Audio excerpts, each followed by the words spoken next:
देखिए आज का लेक्चर हमारा 4 चलेगा कंपनी अकाउंट्स में, ठीक है ना। और आज का लेक्चर काफ़ी इम्पॉर्टेंट है क्योंकि हम लोग अबाउट द शेयर कैपिटल पढ़ेंगे और शेयर कैपिटल के टाइप्स पढ़ेंगे। तो शेयर कैपिटल क्या होता है और शेयर कैपिटल के टाइप्स क्या होता है, ये काफ़ी इम्पॉर्टेंट है क्योंकि आगे का जो न्यूमेरिकल्स है वो इसी पर बनने वाला है। बिकॉज आपका चैप्टर का नाम है इशू ऑफ शेयर्स, यानी कंपनी जो शेयर इशू करती है। अब कंपनी जब शेयर इशू करती है तो उसका हर शेयर का उसका एक मनी रेट होता होगा, बेस प्राइस होता होगा, उसके अकॉर्डिंगली कैलकुलेशन करना पड़ेगा कंपनी को पैसा आ कैसे रहा है और कितना आ रहा है, किस चीज़ पर आ रहा है। तो आज का क्लास काफ़ी इंपॉर्टेंट है, ध्यान दीजिएगा। जैसा कि हमने एक ब्लैंक पेज ले रखा है, आप लोग ऑलरेडी नोट्स लिखे हुए हैं, बट इसको समझिए यहाँ पर ऐसे शुरुआत से। Share capital,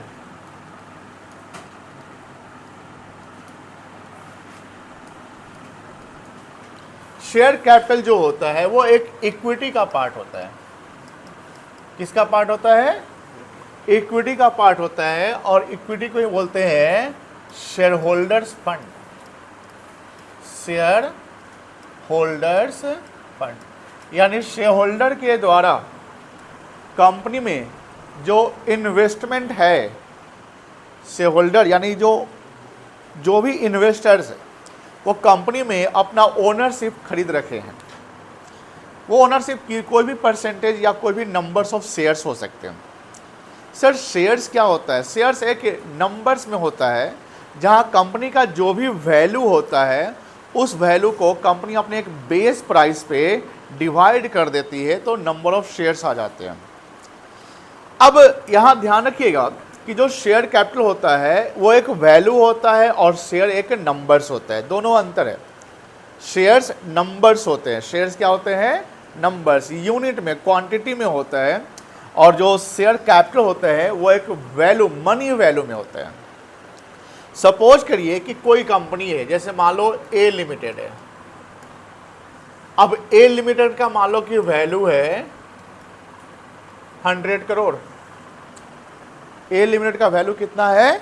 100 crore. अब हम किसी को ओनरशिप देंगे, यानी हमको शेयर इशू करने हैं इसमें, ठीक है। अब शेयर इशू करने हैं तो 100 करोड़ तो एक इन्वेस्टर तो नहीं लगाएगा, तो हम क्या करेंगे? इसका टुकड़ा कर देंगे।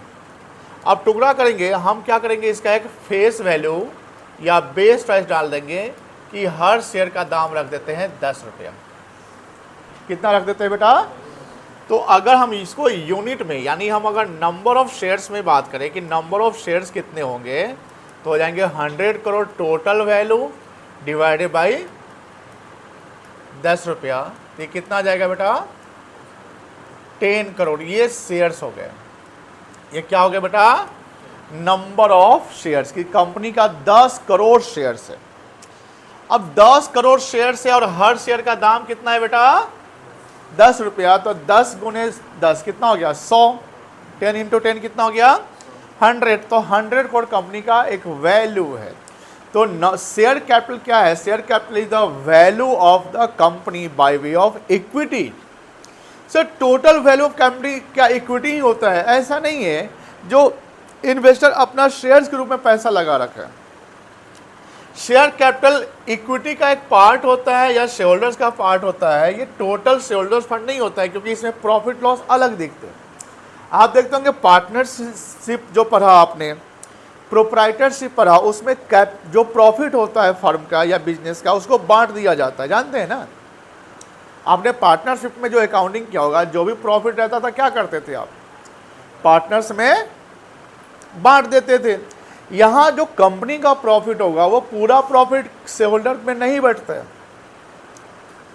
प्रॉफिट का टुकड़ा, कुछ पार्ट जो है कंपनी शेयर होल्डर को देती है डिविडेंड के रूप में। सर ऐसा हम लोग जानते हैं? यस जानते हैं आप लोग, क्योंकि हमने बताया होगा, नेशनल इनकम ही पढ़ाया होगा कि प्रॉफिट में एक डिस्ट्रीब्यूटेबल प्रॉफिट होता है, एक अनडिस्ट्रीब्यूटेबल प्रॉफिट होता है। जो डिस्ट्रीब्यूटेबल प्रॉफिट होता है उसको डिविडेंड कहते हैं। क्या कहते हैं? और जो कंपनी प्रॉफिट डिस्ट्रीब्यूट नहीं करती उसको रिटेन अर्निंग करते हैं, कि कंपनी अपने पास रखती है, वो पैसा शेयर होल्डर का ही होता है। वो पैसा शेयर होल्डर का ही होता है, बट उसको शेयर होल्डर के उसको दिया नहीं जाता, क्योंकि कंपनी जब शेयर होल्डर को देती है तो शेयर होल्डर के बैंक अकाउंट में चला जाता है, वो बिजनेस में नहीं रहते हैं। आपने देखा होगा कि कंपनी जो है सेपरेट लीगल एंटिटी होता है, पढ़ा है ना, लेकिन प्रोप्राइटरशिप बिजनेस और partnership business separate legal entity नहीं होता है। वहाँ जो प्रॉफिट वो कैपिटल में जुड़ जाता है, लेकिन यहाँ प्रॉफिट कैपिटल में कंपनी का प्रॉफिट माना जाता है। किसका माना जाता है? कंपनी का। कंपनी में जो ओनर है उनको मिलेगा, लेकिन शेयर कैपिटल में जोड़ा नहीं जाता है। शेयर कैपिटल में सिर्फ और सिर्फ जुड़ता क्या है सर? जो पैसा शेयर के रूप में है, यानी शेयर कैपिटल निकालने का फॉर्मूला क्या बनेगा सर? नंबर ऑफ शेयर्स, किसके पास कितना शेयर, यानी या कंपनी के पास कितना शेयर्स है, नंबर ऑफ शेयर्स। और नंबर ऑफ शेयर्स क्या होता है? यूनिट में होता है, इनटू फेस वैल्यू और पेड अप प्राइस पर शेयर। ये पेड अप प्राइस का मतलब जो शेयर होल्डर पैसा दे रखा है। अब सपोज करो कि सर अगर हमको नंबर ऑफ शेयर्स निकालना पड़े, इस इक्वेशन से अगर हम नंबर ऑफ शेयर निकालना पड़े, यही फॉर्मूला बन जाएगा। क्या बनेगा फॉर्मूला बेटा? Share capital divided by face value या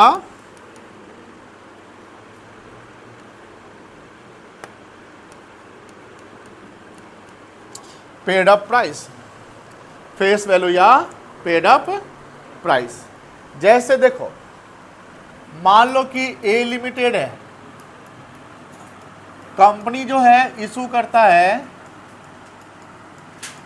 1 लाख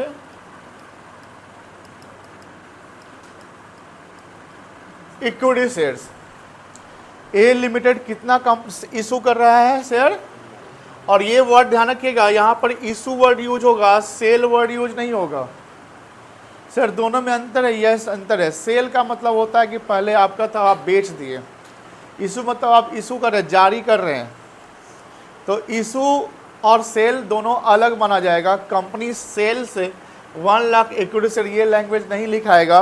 कंपनी जो शेयर खरीदा रहेगा वही बेच सकता है, वहाँ पर सेल वर्ड यूज होगा। बट यहाँ पर जब कंपनी फंड अरेंज करेगी ओनरशिप को बेच कर, तो वहाँ वर्ड कौन सा यूज करेंगे बेटा? इशू।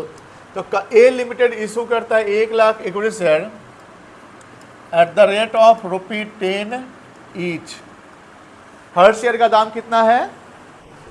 10 रुपया है, ठीक है ना। Public subscribed all the shares. Public ने सारा शेयर्स, यानी मार्केट में आया, आईपीओ आया, पब्लिक ने सारा शेयर्स क्या किया? सब्सक्राइब किया, पूरा पैसा दे दिया। ये पब्लिक में एक पब्लिक नहीं होगा, मार्केट में बहुत सारे इन्वेस्टर्स होते हैं ना, तो सारे ने दे दिया। तो अगर हम यहाँ पर इससे कंक्लूजन करेंगे सर यहाँ पर शेयर्स, यानी सर अगर नंबर ऑफ शेयर्स कितने होंगे तो आप कितना बोलेंगे बेटा? 1 लाख। ये वैल्यू नहीं है, ये नंबर से। अच्छा, हम अकाउंटिंग जब करते हैं तो वहाँ पर नंबर दिखाते हैं कि वैल्यू दिखाते हैं? बताइए। कोई भी अकाउंटिंग करते हैं, आप एंट्री पास करते हैं, लेजर में डालते हैं, पीएल में डालते हैं, बैलेंस शीट में डालते हैं, वहाँ नंबर्स डालते हैं कि वैल्यू डालते हैं? बताओ। वैल्यू डालते हैं ना, बोलो ना, हाँ है ना। तो वहाँ पर अब जो वैल्यू है वो 1 लाख नहीं है, 1 लाख सिर्फ नंबर ऑफ शेयर्स है। क्या है बेटा? और हर शेयर का दाम क्या है? मेंशन कर दिया, कितना रुपया है? फेस वैल्यू पर शेयर कितना है आपका? 10 रुपया। तो क्या यहाँ पर शेयर कैपिटल निकल जाएगा? बोलो हाँ है ना। 1 lakh into 10 lakh share capital आ जाएगा। कोई दिक्कत है इसमें? सबका क्लियर है? अब देखो ध्यान से, मान लो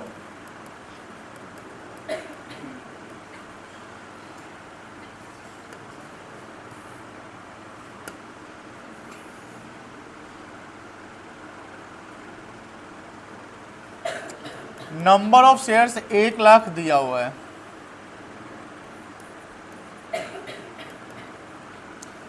फेस वैल्यू 10 रुपया दिया हुआ है,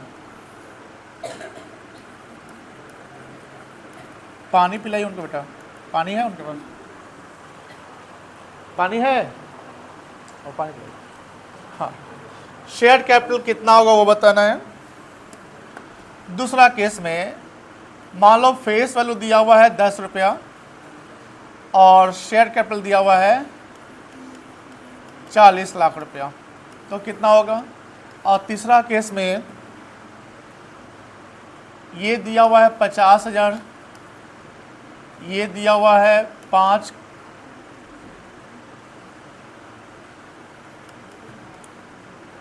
लाख, तो ये कितना आएगा, ये कितना आएगा, ये कितना आएगा। 3 से सवाल बन गया आपका। तीनों सवाल में अलग है, एक में शेयर्स निकालना है, एक में शेयर कैपिटल निकालना है, एक में फेस वैल्यू निकालना है। निकल सकता है आप लोगों से। चलिए, तो पहले आप क्या करिए, तो सर इसको नोट कर लीजिए, जो आपने जहाँ भी नोट्स लिखा हुआ है, जहाँ भी आपका एंड है उसके आगे आप इसको ऐड ऑन कर लीजिए। इससे पहले नहीं ना था, हाँ, इसको ऐड ऑन करने के बाद थोड़ा सा कर लीजिए, उसको पॉज कर दो। अब जब बात करते हैं शेयर्स की या उसके क्लासेस के, दो प्रकार का शेयर का क्लास होता है। एक को बोलते हैं इक्विटी और एक को बोलते हैं बेटा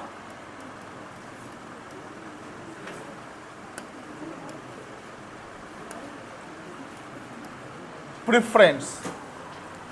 शेयर के क्लास कितने प्रकार के, दो प्रकार के, एक इक्विटी शेयर्स और एक हो गया प्रेफरेंस शेयर। ए बाबा सुनो ध्यान से, अब कॉपी पलटो मत, यहां देखो, equity shares and preference shares दो।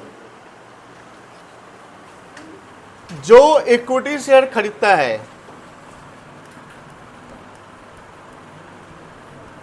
उसको बोलते हैं, अभी लिखना मत, समझ लेना,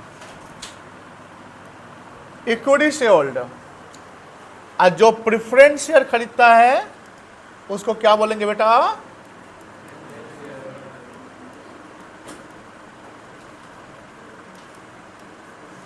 प्रेफरेंस शेयर होल्डर। जब वोटिंग राइट्स की बात करते हैं, वोटिंग समझते हैं, वोटिंग राइट्स, कंपनी में मान लो कि डायरेक्टर को अपॉइंट करना है, डिविडेंड अनाउंस करना है, मीटिंग है, यानी सबका वोटिंग होता है, तो यहाँ पर वोटिंग राइट्स होता है। मतलब कंपनी में वोट कौन सा शेयर होल्डर करता है पूछा जाएगा तो क्या बोलेंगे आप, इक्विटी शेयर होल्डर वोट करता है। तो सर प्रेफरेंस करता है, नो नहीं करता है, प्रेफरेंस शेयर होल्डर के पास वोटिंग राइट्स नहीं होता है, ये ध्यान रखिएगा। तीसरा कि सर जब डिविडेंड की बात करते हैं, डिविडेंड अनाउंसमेंट की बात करते हैं, तो इक्विटी और प्रेफरेंस में पहले प्रायोरिटी मिलता है प्रेफरेंस वाले को, priority over equity share holder. और ये जो इक्विटी शेयर होल्डर होगा, receive dividend after preference share holder. यानी देखो ध्यान से, डिविडेंड जो है ना सबसे लास्ट में दिया जाता है। इस क्रोनोलॉजी को समझिए, मैं आपको अलग पेज में समझाता हूं, यहां पे वो पीछे है, ध्यान रखिएगा।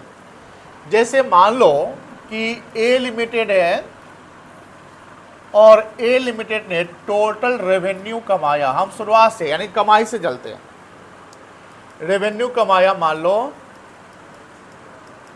ये कितना रुपया हो गया है देखो तो, बताओ तो, 10 करोड़। रेवेन्यू कितना कमाया, 10 करोड़।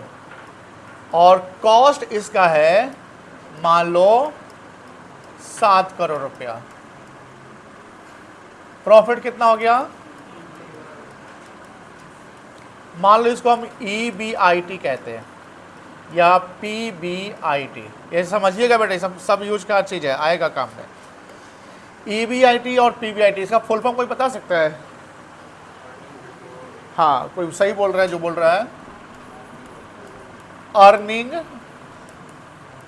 बिफोर, I फॉर होता है इंटरेस्ट और T फॉर होता है टैक्स।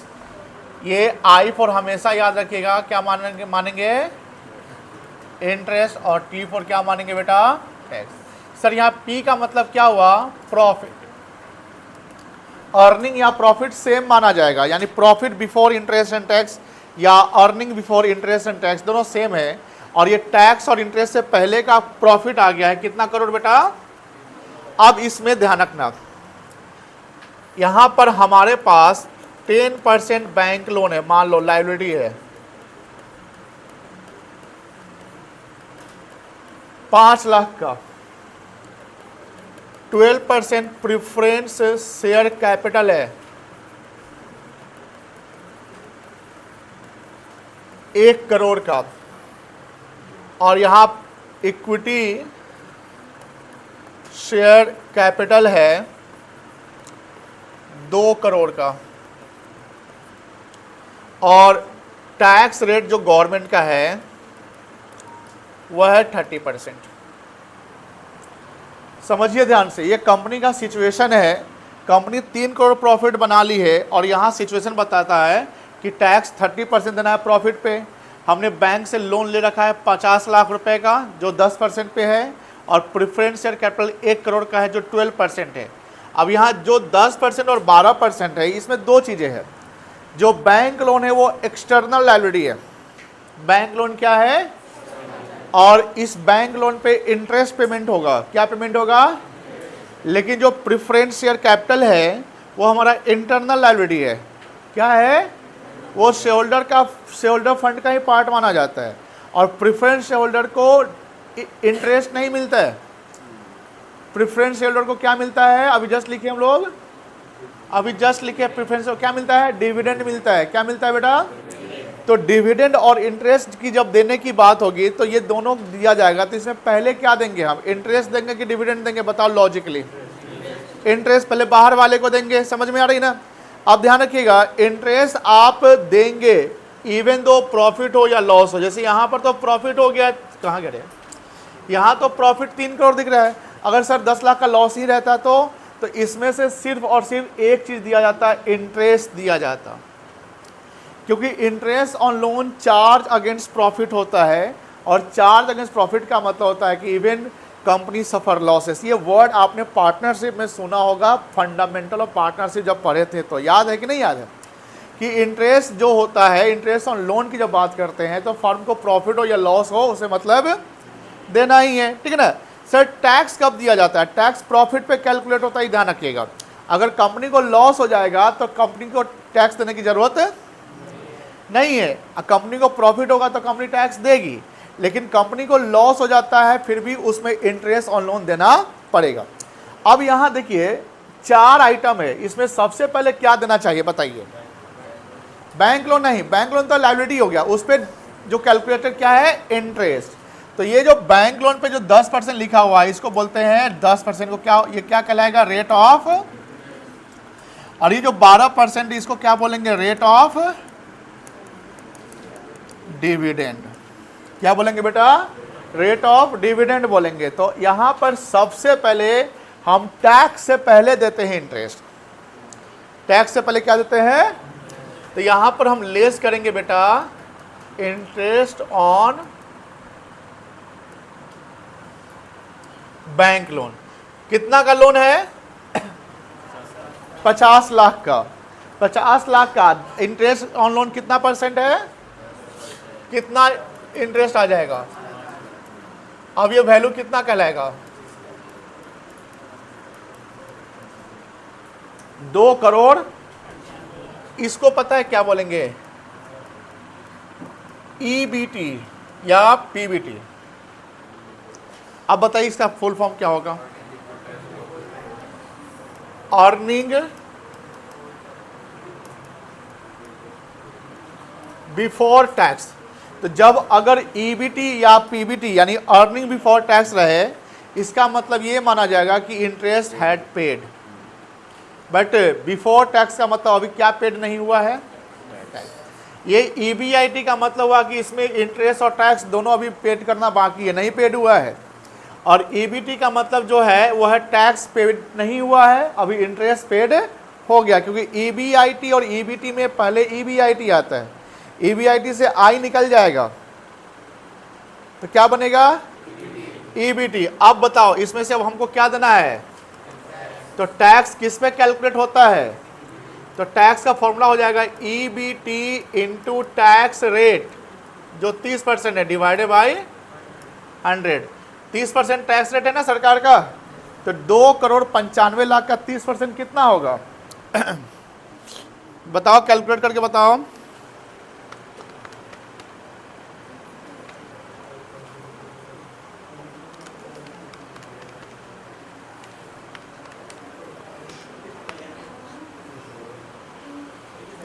कितना होगा 88,50,000।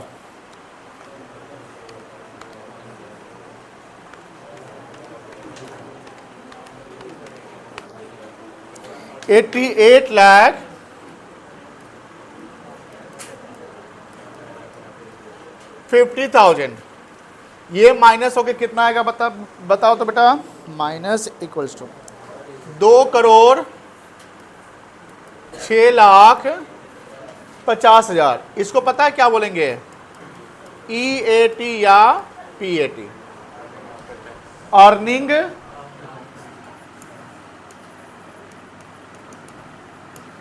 अब बताओ, अब ये मालिक का पैसा हो गया है, टैक्स वगैरह दे दिए, अब मालिक को मिलेगा। अब मालिक हमारे दो है, preference share holder and equity share holder. अब आएगा प्रॉफिट का पार्ट देने का। अब प्रॉफिट के पार्ट को देने को हम बोलते हैं डिविडेंड। क्या बोलते हैं बेटा, अब डिविडेंड में प्रायोरिटी देखा जाएगा। प्रेफरेंस शेयर होल्डर और इक्विटी शेयर होल्डर में प्रेफरेंस शेयर होल्डर को 2 प्रायोरिटी मिलता है ओवर द इक्विटी।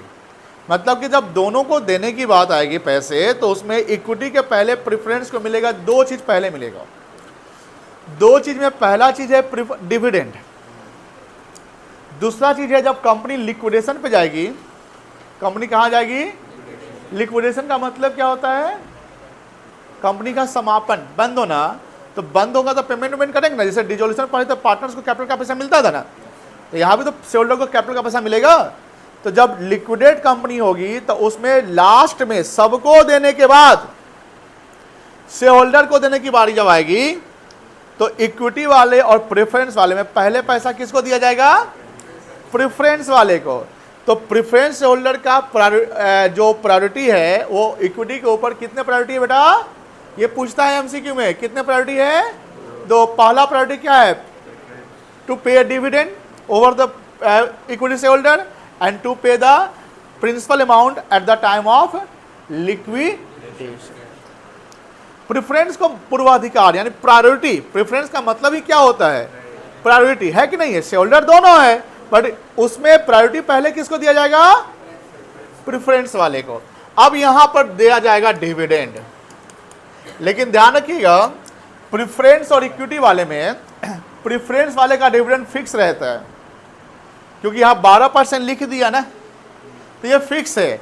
इक्विटी वाले के साथ क्या कहानी है ना, उसका फिक्स नहीं रहता, वो तो मालिक है, एकदम रियल मालिक है वो 12%, 20%, 30%, 10%, 8% कुछ भी डिपेंड करता है कंपनी के प्रॉफिट पे।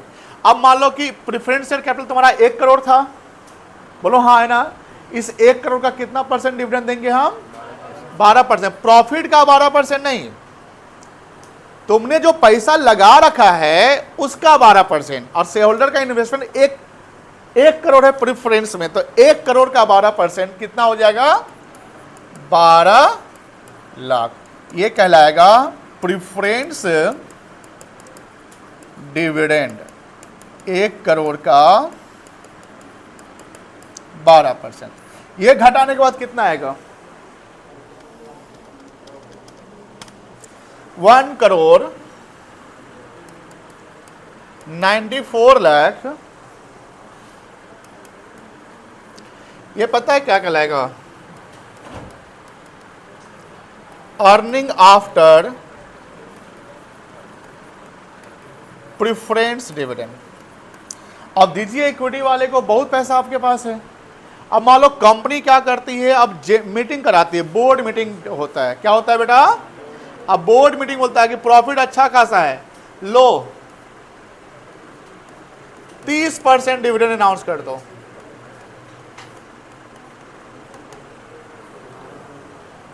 इक्विटी वाले को कितना परसेंट डिविडेंड अनाउंस कर दो? बहुत प्रॉफिट है तो 2 करोड़ का 30% कितना होता है? बोलो इक्विटी डिविडेंड 60 लाख हो जाएगा बेटा। 60 लाख रुपया डिविडेंड दे दो इक्विटी वाले को। इसके बाद कितना बचेगा? ये 1 करोड़ 34 लाख। इसको पता है क्या बोलेंगे? बता दो। 1 करोड़ 34 लाख 50। गलत निकले क्या? हम यहीं पे नहीं, यहीं पे ना गलत है शायद। ये जीरो होगा। ये जो 1 करोड़ 34 लाख 50 हजार आया, ये क्या कहलाएगा? बता दो। Undistributed profit. सही बात बोला आपने बच्चा। और इसी का दूसरा नाम क्या है? रिटेन। क्योंकि ये पैसा हम रिटेन, कंपनी ऑफ रिटेन सबको दे दिए। लोन वाला को इंटरेस्ट दे दिए, सरकार को टैक्स दे दिए, प्रेफरेंस को डिविडेंड दे दिए, इक्विटी को डिविडेंड सबको दे दिया। अब हम अपना बचाएंगे ना, कंपनी अपना, क्योंकि कंपनी सेपरेट लीगल एंटिटी होता है, सारा प्रॉफिट नहीं बांटा जाता है। लेकिन ध्यान रखिएगा, प्रेफरेंस या इक्विटी को डिविडेंड तब ही मिलेगा जब कंपनी को प्रॉफिट होगा। क्या होगा सर? प्रॉफिट में 2 प्रकार का प्रॉफिट होता है, रेवेन्यू प्रॉफिट और capital profit. Sir revenue profit जो बिजनेस से हम कमाते हैं, कैपिटल प्रॉफिट जो कैपिटल एसेट्स को बेचकर कमाते हैं। समझ में आ रही है ना? तो यहां पर डिविडेंड रेवेन्यू प्रॉफिट से दिया जाता है, कैपिटल प्रॉफिट से डिविडेंड नहीं। कंपनी अकाउंट जब पढ़ोगे ना, इसमें इतने सारे कॉन्सेप्ट्स, इतने सारे पॉइंट्स है कि तुम पढ़ते पढ़ते भी 2-4 को पॉइंट छूटता जाएगा। इसलिए ये जो टर्म्स है, आई थिंक हम बाद में बताए हुए हैं, इधर नहीं बताया, लेकिन हमने ये बताया। क्यों बताया? क्योंकि सर ये पॉइंट को हमको समझाना था,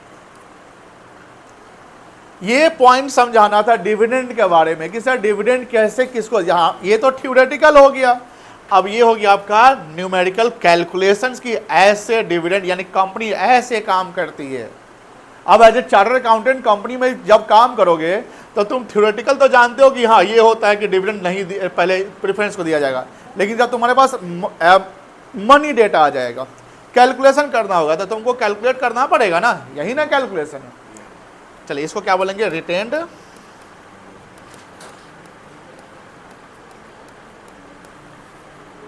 अर्निंग्स। समझ में, ये समझ में आ गया? ये समझ में आ रहा है? हमने बोला एक चीज ध्यान रखिएगा, वोटिंग राइट्स। चलो यहां तक समझ गए। उसके बाद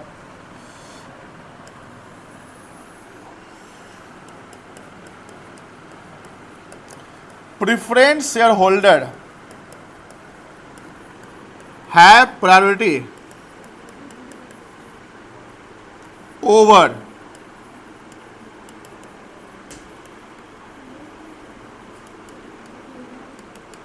इक्विटी शेयर होल्डर। क्या क्या प्रायोरिटी अभी जस्ट बताया है?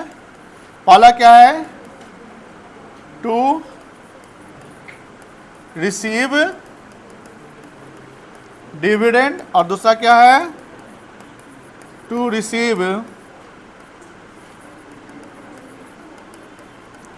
Principal amount of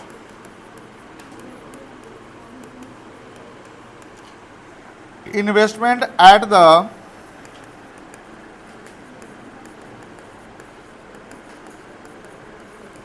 time of liquidation before payment to equity share holder. ये समझ में आ गया? कोई दिक्कत नहीं है। दूसरा कि सर आपने वोटिंग राइट्स का बताया था, यहां ध्यान रखिएगा, प्रेफरेंस शेयर होल्डर का डिविडेंड अगर एरियर में चला गया, एरियर समझते हैं? बकाया। जैसे मान लो कंपनी को हेवी लॉस हो रहा है, कंपनी डिविडेंड देगी कैसे? तो ना प्रेफरेंस को मिल रहा है, ना ही, बोलो मेरे साथ, अगर कंपनी को लॉस चलता चला जा रहा है तो ना डिविडेंड प्रेफरेंस को मिलेगा ना ही, और ऐसा 2 साल से हो रहा है। 2 साल या 2 साल से अधिक अगर प्रेफरेंस शेयर होल्डर को डिविडेंड नहीं मिला तो उसके बाद प्रेफरेंस शेयर होल्डर को एक पावर मिल जाएगा। क्या मिल जाएगा? पावर या राइट। उस राइट को बोलते हैं वोटिंग का राइट्स मिल जाएगा। तो आपसे एक सवाल कोई पूछे कि बेटा रे बताओ कि प्रेफरेंस शेयर होल्डर को वोटिंग राइट्स है कि नहीं है, तो आप बोलोगे सर नहीं है।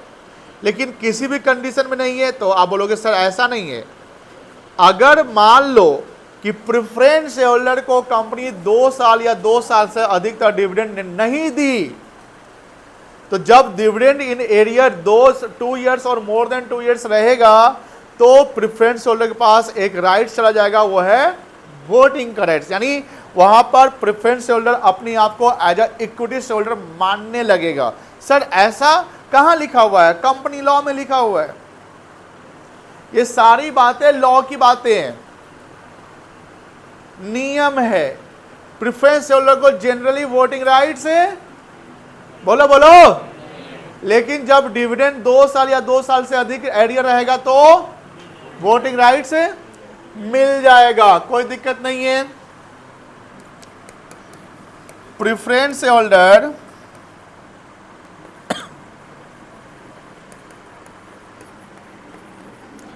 have no voting rights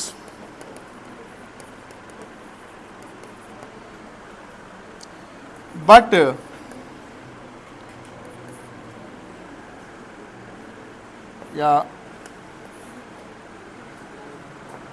however if preference holder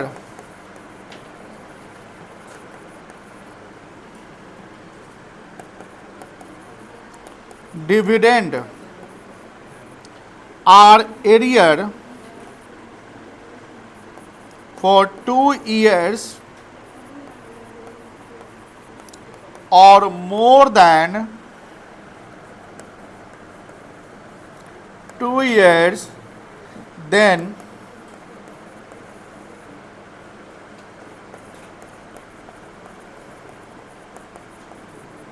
preference holder gets voting rights. समझ में आ गया? क्लियर है ना? आपको यहां पर ये तो लिख लिए हैं, ये थोड़ा ऐड ऑन करिए equity shares and preference shares को, ये पूरा, उसके बाद वो कैलकुलेशन भी लिखना है।